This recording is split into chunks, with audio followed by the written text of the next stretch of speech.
Hello dear student, how are you. मैं अरविंद आर्य आपको स्वागत करता हूं। आज हम वेक्टर में एक और नया कॉन्सेप्ट लेके आए हैं।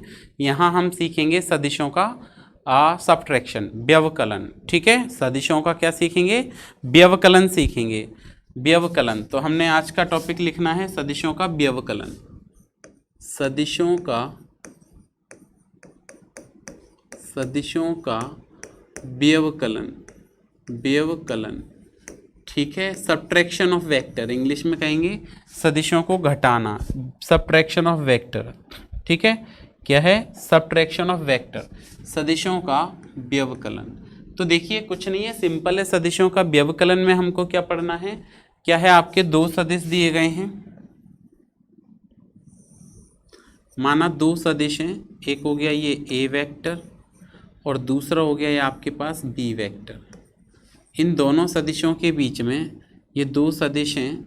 एक हो गया आपका सदिश क्या? ए वेक्टर, और दूसरा सदिश हो गया आपका क्या? B vector. इन दोनों सदिशों के बीच में थीटा कोण बनता है। ठीक है, तो हमने क्या लिखा? माना दो सदिश ए वेक्टर एवं बी वेक्टर, ए वेक्टर एवं बी वेक्टर एक दूसरे से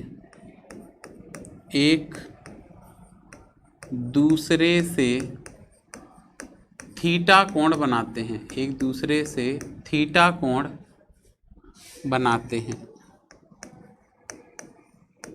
ठीक है, दो सदिश हो गए, ए वेक्टर और बी वेक्टर एक दूसरे से क्या करते हैं? थीटा कोण बनाते हैं। तब दोनों सदिशों का व्यवकलन ज्ञात करना है। दोनों सदिशों का व्यवकलन ज्ञात करना है। ठीक है, क्या ज्ञात करना है? व्यवकलन ज्ञात करना है। मतलब हमको a minus B find out करना है, a माइनस बी। ठीक है, अर्थात हम लिख सकते हैं यहाँ पे, अर्थात a माइनस बी, ठीक है, इक्वल टू वेक्टर और लगाएं, ए वेक्टर माइनस बी वेक्टर ज्ञात करना है। ठीक है, अगर आप इसका व्यवकलन करना चाहते हैं a माइनस बी, तो b वेक्टर को मैं माइनस बी वेक्टर बना सकता हूँ। कैसे? जैसे हमने आपको बताया भी था एक एग्जाम्पल में, या आपके पास कोई वेक्टर है a वेक्टर, इसको मैं माइनस से लिखना चाहता हूँ तो लिख सकता हूँ। इसको ठीक अपोजिट डायरेक्शन में ले लूँ तो ये a की जगह माइनस ए वेक्टर हो जाएगा। ठीक है, अब यही सेम प्रोसेस हमने इसमें करनी है। आपके पास जो b वेक्टर है इसका व्यवकलन करना है। तो इसको हमने क्या किया? अपोजिट डायरेक्शन में बढ़ाया। ऐसे कहाँ बढ़ाया? इसको विपरीत दिशा में बढ़ाया, और विपरीत दिशा में ये सदिश बना दिया। ठीक है, ये हो गया आपका क्या? अपोजिट डायरेक्शन में लिखा है हमने, और इस सदिश को हमने क्या कहा? ये ऊपर की तरफ b है तो इधर की तरफ क्या आ जाएगा? Minus B vector. ठीक है, अब ये माइनस बी वेक्टर हो गया, तो आप ये ध्यान रखें कि ये वाला एंगल जो है, ये एंगल 180 डिग्री हो गया पूरा। तो अगर ये 180 है और ये थीटा, एक सरल रेखा 180 डिग्री की होती है, 180 डिग्री से घुमा दिया हमने। अगर अपोजिट वेक्टर बनाना है इसको तो 180 डिग्री से घुमा दिया, तो ये थीटा है, तो ये क्या बनेगा? नीचे वाला एंगल बनेगा आपका 180 माइनस थीटा। क्या बनेगा? ये जो छोटा वाला एंगल है वो आपका क्या बनेगा? ये इतना, ये वाला एंगल क्या बनेगा? 180 माइनस थीटा। अब आपको दो सदिशों का व्यवकलन करना है, तो व्यवकलन करना है तो हम यहाँ पे इसको, दोनों सदिशों के बीच में अब कोण कितना बन रहा है? कोण बन रहा है आपका 180 माइनस थीटा। ठीक है, व्यवकलन करने का मतलब है इसको अपोजिट कर दिया, तभी तो आप a माइनस भी लिख पाओगे इसको। इन दोनों के बीच में अगर हमने परिणामी सदिश को ज्ञात किया, तो इन दोनों का जो परिणामी है वो कुछ ऐसे आएगा, r वेक्टर। ठीक है, ये r वेक्टर आ गया दोनों सदिशों के मध्य परिणामी सदिश। तो हम यहाँ पे क्या लिखेंगे? और जो परिणामी है वो पहले सदिश के साथ, इस सदिश के साथ एंगल बनाता है अल्फा। कितना कोण बनाता है? अल्फा। ये एंगल कितना हो गया आपके पास? अल्फा। देखो, ए वेक्टर एवं बी माइनस बी वेक्टर का परिणामी सदिश, परिणामी का परिमाण क्या लिखेंगे यहाँ पे, सदिश ए वेक्टर एवं बी वेक्टर एवं माइनस बी वेक्टर के परिणामी का परिमाण, के परिणामी का परिमाण। इस स्थिति में आपको दोनों सदिशों के परिणामी का क्या ज्ञात करना है, परिमाण ज्ञात करना है। व्यवकलन ज्ञात करना समझ में आया, आपको ए बी वेक्टर दिया था, व्यवकलन करना है तो इसको हमने अपोजिट वेक्टर बना दिया। क्या बना दिया, इसको अपोजिट वेक्टर बना दिया। अपोजिट डायरेक्शन में B vector minus B vector हो जाएगा, ये 180 डिग्री होगा तो ये पूरा 180 होगा, थीटा ये बन गया, तो ये क्या बनेगा आपके पास 180 डिग्री माइनस थीटा। तब देखो ए वेक्टर और माइनस बी वेक्टर के मध्य परिणामी ज्ञात करना है, या आप क्या लिख सकते हो, ए वेक्टर एवं बी वेक्टर के मध्य परिणामी ज्ञात करना है। तो परिणामी कैसे ज्ञात करेंगे यहाँ पे इन दोनों का, तो यहाँ पे आएगा R vector equal to A vector plus minus B vector. तो व्यवकलन में हम इसको लिख सकते हैं R vector equal to A vector minus B vector. अब देखो परिणामी सदिश क्या लिखेंगे आप, परिणामी का परिमाण, परिणामी का परिमाण, परिणामी सदिश का परिमाण क्या आएगा इसके बारे में चेक कर लेते हैं। तो देखिए आपका जो परिणामी सदिश का परिमाण बनेगा वो कुछ ऐसा बनेगा, आर इक्वल टू, हमने फॉर्मूला पढ़ा था रूट में, a square plus B square, ठीक है, केवल परिमाण की बात कर रहे हैं, प्लस 2ab cos थीटा। अब यहां एंगल जो दोनों सदिशों के बीच में कोण है ए वेक्टर और माइनस बी वेक्टर में, इसको आप लिख दें तो थीटा डैश लिख दें, तो यहाँ पे जो थीटा डैश की वैल्यू है वो है 180 माइनस थीटा है। हमने इसको सॉल्व किया तो ये फॉर्मूला बना R equal to root A square plus minus B square, परिणामी केवल परिमाण की बात कर रहे हैं तो इसका माइनस बी हो गया, प्लस 2a माइनस बी, या तो आप ऐसे लिखें या सिंपल फॉर्मूले में बस एंगल को डिनोट कर दें, एंगल लिख दें और सॉल्व कर लें। तो हम एंगल लिख के सॉल्व कर सकते हैं। तो आर इक्वल टू ये आएगा आपका रूट में a square plus B square plus 2ab cos 180 minus theta. cos 180 minus theta पे आपका कौन सा चतुर्थांश हो गया, तीसरा, कितना हो गया, सॉरी 180 90 दूसरा, सेकंड क्वाड्रेंट हो गया। कौन सा, ऐसे हम लिखते थे तो ये आता था आपका 90 प्लस थीटा और 180 माइनस थीटा। तो कौन सा क्वाड्रेंट हो गया, सेकंड, और सेकंड में cos कैसा होता है, नेगेटिव होता है। तो r इक्वल टू आप क्या लिखेंगे, रूट में a square plus B square plus 2ab cos 180 minus theta होता है माइनस का cos थीटा। cos 180 माइनस थीटा क्या होता है, माइनस का cos थीटा। याद रखें ये हमने पढ़ा भी था कि cos 180 माइनस थीटा माइनस का cos थीटा होगा। तो आपने फाइनली इसको सॉल्व करके जो परिणामी सदिश ज्ञात किया है वो ज्ञात किया है r equal to A square plus B square plus minus minus 2ab cos theta. ये आपका फाइनल आंसर आ गया, ठीक है। क्या आया, r equal to A square plus B square minus 2ab cos theta. अब परिणामी की दिशा ज्ञात करनी है, परिणामी सदिश का परिमाण आ गया व्यवकलन की स्थिति में। अब हमने लिखा परिणामी की दिशा, परिणामी सदिश की दिशा, परिणामी सदिश की दिशा क्या ज्ञात करना है, परिणामी सदिश को आपको क्या करना है, डायरेक्शन कैलकुलेट करना है, दिशा ज्ञात करनी है। तो लिखा परिणामी की दिशा,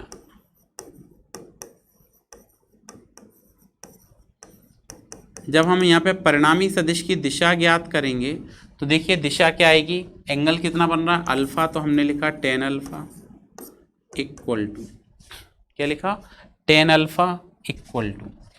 अब देखिए हमने जो बेसिक फॉर्मूला पढ़ा था वो पढ़ा था b sine theta upon a plus B cos theta. क्या पढ़ा था, b साइन थीटा अपॉन में a plus B cos theta. तो वही एक बार मैं लिख देता हूँ, हमने पढ़ा था b साइन थीटा अपॉन में a plus b cos theta. Value रख दें यहाँ पे, थीटा डैश लिख देना यहाँ पे। वैल्यू रखेंगे तो हमने लिखा है यहाँ पे बी साइन थीटा डैश क्या है आपके पास में 180 माइनस थीटा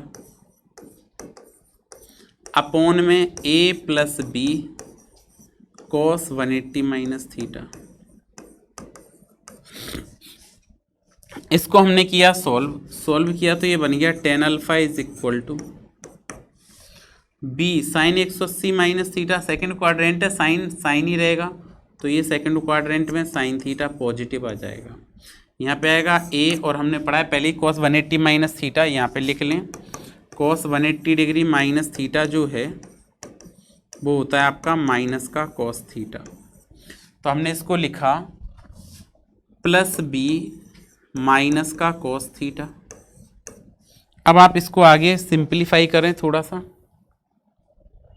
आगे जब हमने इसको बढ़ाया तो ये बन गया क्या tan alpha is equal to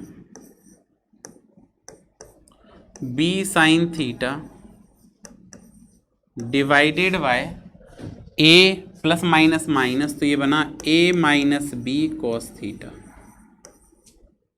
ये आपका इसका फॉर्मूला बन गया। बात समझ में आई कि दो सदिशों का जब हम व्यवकलन करेंगे तो व्यवकलन में परिणामी सदिश क्या आएगा और परिणामी का दिशा क्या आएगी। ध्यान रखें परिणामी सदिश जो व्यवकलन करते हैं तो परिणामी सदिश आता है आपका R vector equal to A vector minus B vector. सदिश के रूप में परिणामी का परिमाण आएगा आर इक्वल टू रूट में a square plus B square minus 2ab cos theta और दिशा आएगी tan alpha equal to B sine theta upon a minus B cos theta. ये बात क्लियर हुई आपको, ठीक है। अब देखो थीटा क्या है, ए वेक्टर और बी वेक्टर के मध्य कोण है, दोनों के बीच में थीटा क्या है, थीटा किस किस में कोण है, ए और बी के बीच में, व्यवकलन में नहीं है। ये ए और बी प्रारंभिक जो कोण दिया गया था आपको वो कोण है थीटा, ठीक है ना। ये इनमें तो 180 माइनस थीटा है तो थीटा क्या है ए वेक्टर और बी वेक्टर के मध्य क्या है कोण है। तो आपको इतनी बात क्लियर हुई। अच्छा अब हम बात करते हैं सदिशों के व्यवकलन के गुण, ठीक है। तो सदिशों का हमने लिखा सदिशों के व्यवकलन के गुण, व्यवकलन के गुण, ठीक है। प्रॉपर्टीज ऑफ वेक्टर सब्ट्रैक्शन, ठीक है। तो सदिशों के व्यवकलन के गुण, तो पहली प्रॉपर्टी क्या है, दो सदिशों का व्यवकलन, दो सदिशों का व्यवकलन, दो सदिशों का व्यवकलन क्रम विनिमय के नियम का पालन नहीं करता है। क्रम विनिमय के नियम का, क्रम विनिमय के नियम का पालन नहीं करता है। क्रम विनिमय के नियम का पालन नहीं करता है, ठीक है। दो सदिशों का व्यवकलन जो है वो क्रम विनिमय के नियम को फॉलो नहीं करेगा। कहने का मतलब है कि अगर आपने कहीं लिखा है a vector minus B vector तो ये इक्वल नहीं होगा आपके बी वेक्टर माइनस ए वेक्टर के, ठीक है। ये पहली प्रॉपर्टी हो गई। सेकेंड प्रॉपर्टी क्या है इसकी, दो सदिशों का व्यवकलन, सदिशों का व्यवकलन साहचर के नियम का भी पालन नहीं करता है। साहचर के नियम का पालन, साहचर के नियम का पालन नहीं करता है। साहचर के नियम का पालन नहीं करता है, ठीक है। जो सदिशों का व्यवकलन होगा वो साहचर के नियम का पालन नहीं करेगा। कहने का मतलब है कि अगर कहीं लिखा है a vector minus B vector minus c vector, it is not equal to A vector minus B vector minus c vector. बात क्लियर हुई, ठीक है। तो ये कहलाएगा आपका साहचर का नियम। तो देखो दो नियम पढ़े हमने। सदिशों का जो व्यवकलन है वो क्या कहता है, सदिशों का व्यवकलन क्रम विनिमय के नियम का पालन नहीं करता है। और दूसरी बात क्या कही, सदिशों का व्यवकलन साहचर के नियम का पालन भी नहीं करता है। ठीक है। अच्छा, अब हम कुछ आगे बात कर लेते हैं कि यदि दो सदिशों का परिमाण समान है। इसी में आगे नेक्स्ट कंडीशन क्या है कि हमने सदिशों के व्यवकलन में कुछ फॉर्मूले पढ़े। तो हमने क्या लिखा, सदिशों के व्यवकलन, सदिशों के व्यवकलन में, सदिशों के व्यवकलन में परिणामी सदिश का परिमाण, परिणामी सदिश का परिमाण, परिणामी सदिश का परिमाण एवं दिशा, परिमाण एवं दिशा। तो सदिशों के व्यवकलन में परिणामी सदिश का परिमाण और दिशा क्या आई है ये देखते हैं। तो परिणामी सदिश का परिमाण आया था r इक्वल टू रूट में a square plus B square minus 2ab cos theta. ये परिणामी सदिश का परिमाण आया है। और परिणामी सदिश की दिशा क्या आई है, दिशा आई आपकी tan alpha is equal to b sine theta upon a minus B cos theta. ये फॉर्मूला आया। अब यहाँ पे मैं एक कंडीशन लगा दूं, केस 1, फर्स्ट कंडीशन लगाऊं क्या, केस 1, यदि अब ये समांतर और प्रति समांतर में तो उल्टी कंडीशन बनेगी, समांतर में 0 डिग्री तो a माइनस बी बनेगा और प्रति समांतर में 180 डिग्री तो a प्लस बी बनेगा। बट मैं कंडीशन ये ले रहा हूं, यदि दो सदिश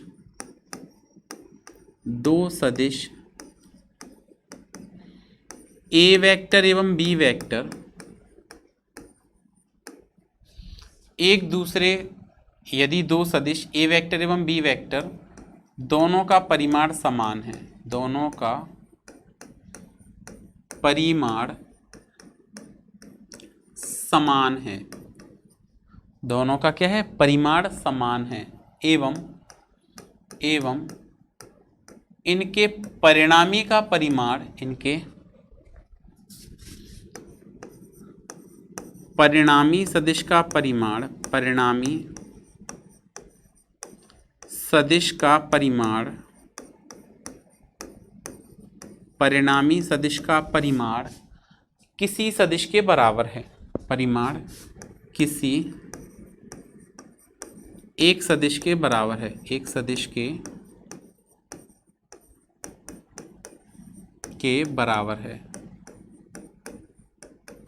तब किसी एक सदिश के बराबर है, तब क्या कंडीशन बनेगी ये हमको चेक करना है। देखो आपको ये कह रहे हैं कि ये दोनों सदिश क्या हैं, आपस में बराबर हैं, मतलब a वेक्टर जो है आपका वो बराबर है किसके, b वेक्टर के, और इसका परिणामी भी इनके बराबर है। तब व्यवकलन में हमको बात करनी है, सदिशों के व्यवकलन में। तो व्यवकलन में बात करेंगे तो क्या बनेगा, r इक्वल टू रूट में a square plus B square minus 2ab cos theta. अब सभी बराबर हैं तो आपस में बराबर लिख दें, तो हमने r की जगह a लिखा, a इक्वल टू रूट में क्या लिखेंगे, a स्क्वायर प्लस माइनस, इनको सबको हमने आपस में क्या कर दिया, बराबर कर दिया। तो ये क्या बचा, a इक्वल टू रूट में a square minus 2a into a cos theta, ये बन गया। ठीक है, आप इसको आगे सिंप्लीफाई करें थोड़ा सा। जैसे ही आप सिंप्लीफाई करेंगे तो ये बनेगा a इक्वल टू रूट में a स्क्वायर को ऐड कर दें तो 2a square minus 2a square cos theta. ठीक है, हमने क्या किया, आप दोनों पक्षों का वर्ग कर दिया। तो आप लिखें दोनों पक्षों का वर्ग करने पर, दोनों पक्षों का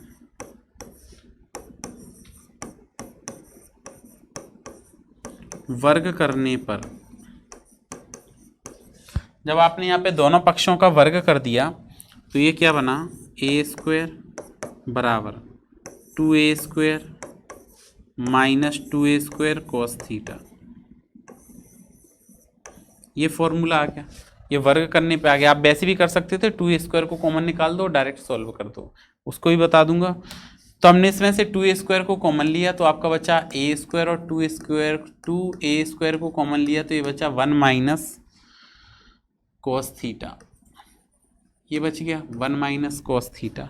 ठीक है, अब ध्यान रखें हमने एक फॉर्मूला पढ़ा होता है, वो फॉर्मूला क्या है देखो, cos 2 थीटा ये होता है 2 cos² theta minus 1।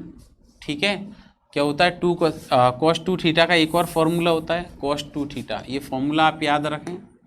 cos 2 theta होता है 1 माइनस 2 sin² थीटा। ठीक है, इसको इधर ट्रांसफर कर लें तो ये बना 2 sin² theta equal to 1 minus cos theta. Property मैंने बताई थी, यहाँ पे कोण का क्या हो रहा है आधा, एंगल का क्या हो रहा है हाफ। यहाँ पे 2 थीटा है तो एंगल यहाँ पे थीटा बचा, तो इसको हमने सॉल्व किया आगे। तो आप ऐसे लिख सकते हैं 2 sin² theta by 2 equal to 1 minus cos theta. Okay, तो 1 माइनस कॉस थीटा को आप 2 sin² थीटा बाई 2 लिख सकते हैं। ठीक है, तो हमने इसको आगे नोट किया तो ये बना a² इक्वल टू 2a² और इसको कंप्लीट को हमने क्या लिख दिया इंटू 2 sin² थीटा बाई 2। क्या लिखा 2 sin² theta by 2। Okay, a² से a² आपका यहाँ पे कैंसिल हो जाएगा, एक बच गया तो ये आया आपका 1 equal to 4 sin² theta by 2। तो ये आपका sin² थीटा बाई 2 की वैल्यू क्या आ गई 1/4, बट आपको sin थीटा चाहिए तो sin थीटा बाई 2 आपका बन जाएगा रूट में 1/4, और 1/4 का रूट क्या होता है 1/2। तो थीटा बाई 2 की वैल्यू क्या बन गई आपके पास में, ये बनी sin इनवर्स 1/2। और साइन की वैल्यू 1/2 कब होती है, ध्यान दें जरा, साइन की वैल्यू 1/2 कब होती है, वो होती है 30 डिग्री पर। तो थीटा बाई 2 इक्वल टू क्या जाएगा आपका 30 डिग्री, तो थीटा की वैल्यू हो गई आपकी क्या 60 डिग्री। कहने का मतलब है कि वह जब दो सदिश एक दूसरे से थीटा कोण बनाते हैं, मतलब दो सदिश क्या हैं व्यवकलन की बात कर रहे हैं, और दो सदिश समान सदिश हैं, उनका परिणामी भी किसी एक सदिश के बराबर है, तो दोनों सदिशों के मध्य जो कोण बनता है वो कितना बनता है 60 डिग्री बनता है, 60 डिग्री बनता है। ये बात आपको क्लियर हुई। अच्छा, अब हम इसमें एक और बात करते हैं आगे कि 60 डिग्री पर ये कोण मतलब सदिश आपस में बराबर होते हैं। अब एक क्वेश्चन देखिए कि एक विस्थापन सदिश दिया गया है, आपको क्या कहा गया है, एक न्यूमेरिकल देखते हैं। एक आपको सदिश दिया गया है और उसमें कहा है कि आप ए वेक्टर और बी वेक्टर के मध्य कोण बतलाइए। ए किस किस के बीच में कोण बताना है आपको, एक तो ए वेक्टर के मध्य कोण बताना है और दूसरा क्या करना है बी वेक्टर के मध्य कोण बताना है। तो हमने इसमें कंडीशन लिखी, एक क्वेश्चन है, अच्छा क्वेश्चन है ये भी, कि कंडीशन दी गई है नेक्स्ट एग्जाम्पल में, यदि mod A cap plus B cap equal to mod A cap minus B cap है, तब ए वेक्टर एवं बी वेक्टर के मध्य, ए वेक्टर एवं बी वेक्टर के मध्य कोण ज्ञात करो, के मध्य कोण ज्ञात कीजिए। ये आपको गिवन है। क्या कह रहे हैं आपसे कि यदि a cap plus B cap equal to a cap minus B cap है मोड में, मोड का मतलब परिमाण की बात करेंगे, तब ए वेक्टर और बी वेक्टर के मध्य कोण चाहिए। तो देखो सबसे पहले हमने लिखा इसका सॉल्यूशन। इसको जैसे ही आप सॉल्व करोगे तो देखो सॉल्यूशन में हम क्या लिखें, मोड ए cap plus B cap, mod find out कर रहे हैं, मोड का मतलब इनका क्या चाहिए हमको परिमाण। अब ये a प्लस बी लिखा हुआ है तो परिमाण कैसे आता है, r इक्वल टू रूट में a² plus B square plus 2ab cos theta. अगर हम कहीं पे लिख दें कि ये a वेक्टर हो गया और ये प्लस में b वेक्टर हो गया, तो आप इसको इक्वल टू में r वेक्टर लिखेंगे, या मोड लगाएंगे तो यहाँ भी मोड लगा देंगे। अब ये कौन से कैप लगा है, कैप का मतलब कौन से सदिश हैं, इकाई सदिश हैं। कौन से सदिश हैं, इकाई सदिश हैं। तो आप यहाँ पे क्या लिखेंगे, इसको A square plus B square plus 2ab cos theta, यही लिखेंगे फॉर्मूले से। लेकिन यहाँ कैप लगा हुआ है तो कैप का मतलब क्या होता है, इकाई सदिश। ए कैप का मतलब इसका मान कितना है, यहाँ पे हम लिख सकते हैं कि ए कैप की वैल्यू कितनी होगी, एक इकाई सदिश है ना, और बी कैप की वैल्यू भी क्या होगी, एक। तो ये फॉर्मूला लिखें तो हमने लिखा रूट में, क्या लिखा, ए कैप का स्क्वायर प्लस बी कैप का square plus 2a cap B cap cos theta. ठीक है, आगे इसको बढ़ा लेते हैं तो आपने लिखा कैप का मतलब होता है 1, तो 1 का स्क्वायर प्लस 1 का square plus 2 into 1 cos theta. Mod calculate करते हैं तो mod A cap plus B cap equal to क्या आएगा, ये 1 प्लस 1 प्लस 2 cos थीटा। तो ये बन जाएगा आपका रूट में 2 प्लस 2 cos थीटा। ठीक है, ये पहली इक्वेशन हो गई। दूसरी इक्वेशन में आपको कहा है मोड ए कैप माइनस बी कैप, इसको तो हम डायरेक्टली लिख सकते हैं, ए स्क्वायर मतलब 1 का स्क्वायर प्लस बी स्क्वायर मतलब 1 का square minus 2ab cos theta, क्योंकि इसमें व्यवकलन में माइनस आता है। तो आपने इसको लिखा तो ये बन गया रूट में 1 का स्क्वायर 1 का स्क्वायर 1 2 माइनस 2 cos थीटा। ये समीकरण नंबर 2। तब आगे कैसे सॉल्व करेंगे इसको, तो आगे आपको कंडीशन दी गई थी, क्योंकि क्या मोड ए कैप प्लस बी कैप बराबर था मोड ए कैप माइनस बी कैप के। सॉल्व करें तो मोड ए कैप प्लस बी कैप की वैल्यू क्या है, रूट में 2 प्लस 2 cos थीटा, और यहाँ क्या थी मोड में 2 माइनस 2 cos थीटा। हमने लिखा यहाँ पे ऑन स्क्वायरिंग बोथ साइड, दोनों पक्षों का वर्ग करने पर, हिंदी में है दोनों पक्षों का वर्ग करने पर।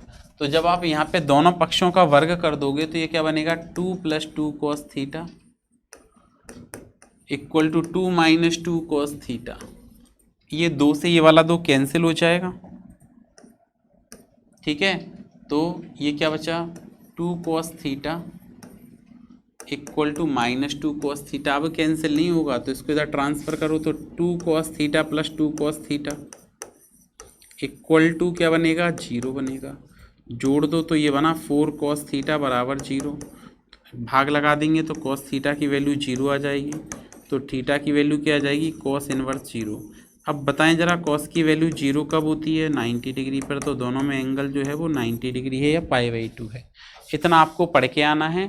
ठीक है, कल फिर से मिलते हैं कुछ और नए कॉन्सेप्टों के साथ। तब तक पढ़ते रहें, सुरक्षित रहें। धन्यवाद।